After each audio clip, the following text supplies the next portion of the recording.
Ευλόγη ψυχή μου τον Κύριον, Κύριο Θεός μου μεγαλύτερο. Εξομολόγηση και μεγαλοπρέπεια εν εδίσου αναβαλόμενος φως μάρτυμα. Εκτείνων τον ουρανό μας υπέριν, προστεγάζων εν είδαση τα υπερόα. Ότι χείς μεύδιν έβγες λαυτό περικατών εν τελείων ανέμων. Ποιόν τους αγγέλους και τους μεύδαντα και τους τούτους αυτούς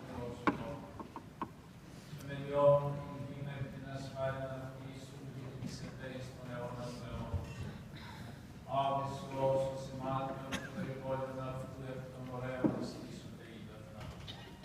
Από εκτιμήσει όσου φεύξονται από φωνής βροντής του διάσωση. Αναβαίνουν σε πόλη και καταβαίνουν σε παιδεία εις των τόπων πόνε θεμελίως αυτά. Όριον έργου που παραλέψονται δε επιστρέψεις ο εξαποστέλων πεινάς χάρης αναμέσων των ωραίων διαλέψονται ύδατα. Ο διούσι πάντα τα θηρία του αγνού προσέχονται όνα της δείξαν αυτών.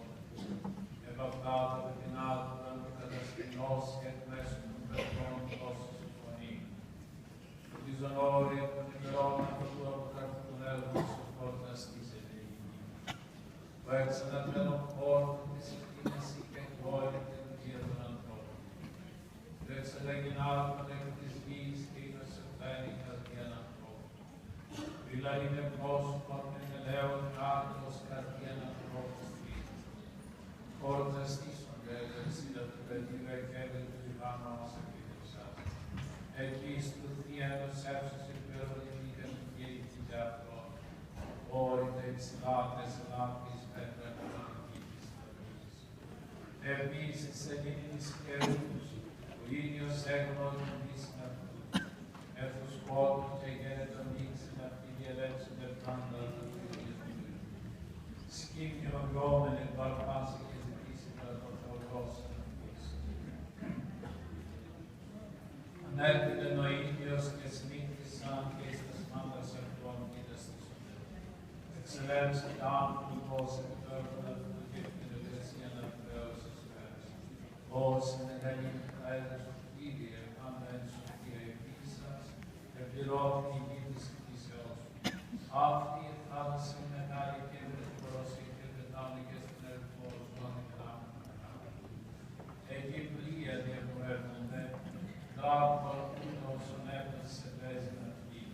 Μάντα προσέχουν το φως την ευνών σε ευκαιρών όντως αυτούς. Ανοίξαν δώσου την πύρα τα συγκατάπτεις της ουδευτιστόπιτος. Αποστρέψοντας δε σου τον πρόσωπον τα ραπτιστόπιτος. Αντανελείς το πνεύμα τότε εκλείψεις και εις τον κούνα των επιστρέψεις. Εξαποστελείς το πνεύμα σου και κτιστήσονται και ανεκλείς το πρόσωπο του διδής. Ήτο η δόξη του Κύριου εις τους αιώνας